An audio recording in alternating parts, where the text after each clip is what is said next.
ఈ స్మృతులన్నీ ఎంత అమూల్యమైనవో కదా. వాటికి కేవలం మాధ్యమం కావాలంతే. వెన్నతో నిండిన ఈ కుండని చూస్తుంటే నాకు బృందావనం గుర్తొస్తుంది. మీరు చూసినట్టయితే ద్వారకాధీశుడికి ఎప్పుడు కావాలన్నా ఎక్కడ కావాలన్నా ఉత్తమమైన ఎంతో శ్రేష్టమైన వెన్న దొరుకుతుంది.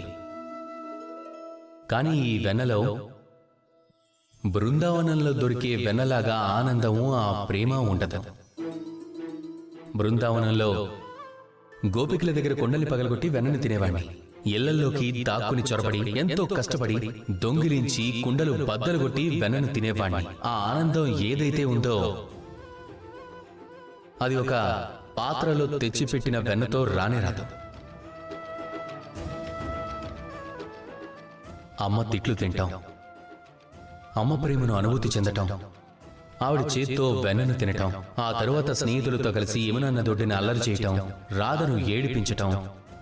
బృందావనం యొక్క జ్ఞాపకాలు అమూల్యమైనవి. ఎప్పుడు వాటిని గుర్తు తెచ్చుకున్నా అప్పుడు మనసు పులకరించిపోతుంది.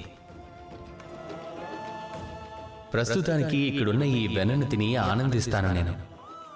మీరు కూడా మీ జీవితంలోని అద్భుతమైన అమూల్యమైన జ్ఞాపకాలను గుర్తు చేసుకోండి.